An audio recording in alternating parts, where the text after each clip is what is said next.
Hello, I'm Brian, and welcome to Storytime. Today we have Grimm's Fairy Tales, Rumpelstiltskin. Quick disclaimer, today's story has threats of violence and personal harm. Once, there was a miller who was poor but had a beautiful daughter. One day he happened to be talking with the king, and wanting to impress him, he said, "I've got a daughter who can spin straw into gold." The king said to the miller, "That's just the kind of talent that appeals to me.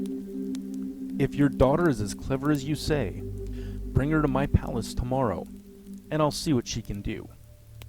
When the girl arrived, he took her to a room that was full of straw, gave her a spinning wheel, and said, "Now get to work. You have the whole night ahead of you. But if you haven't spun this straw into gold by tomorrow morning, you will die."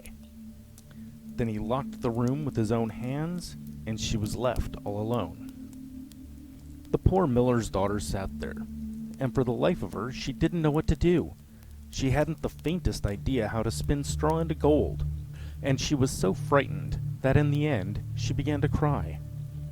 Then suddenly the door opened, and in stepped a little man. "Good evening, Mistress Miller," he said. "Why are you crying so?"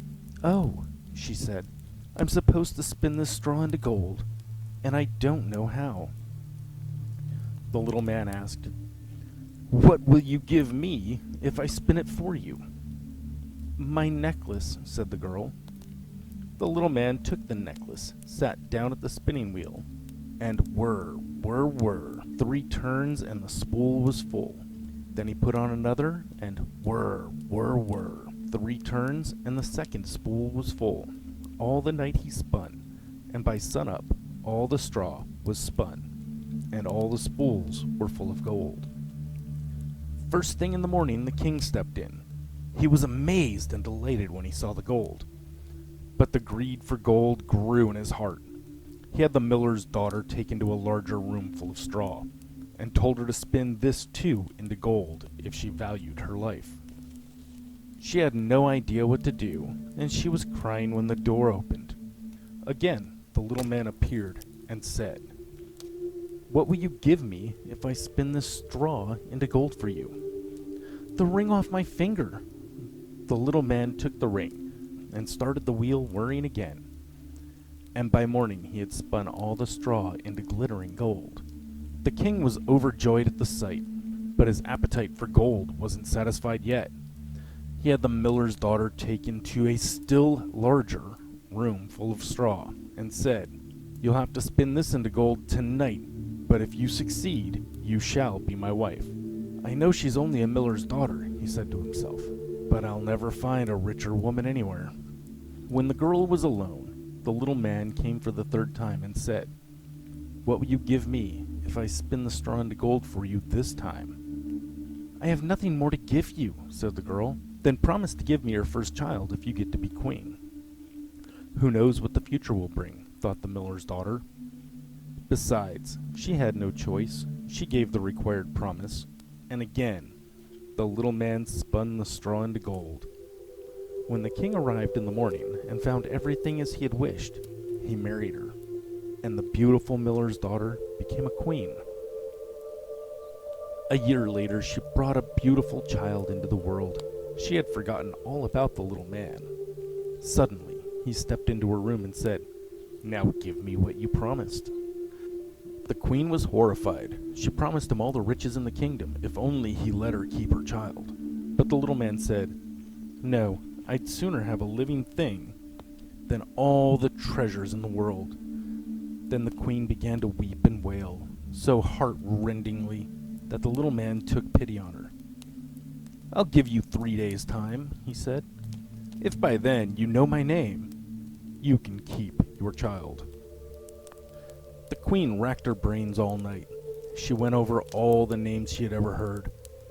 She sent out a messenger to inquire all over the country what other names there might be. When the little man came the next day, she started with Casper, Melicor, and Balthazar, and reeled off all the names she knew. But at each one the little man said, "That is not my name."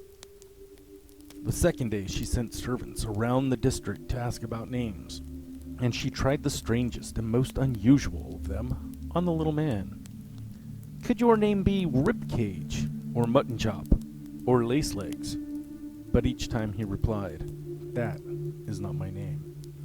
The third day, the messenger returned and said, I haven't discovered a single new name. But as I was walking along the edge of the forest, I rounded a bend and found myself at the foot of a high hill, the kind of place where fox and hare bid each other good night.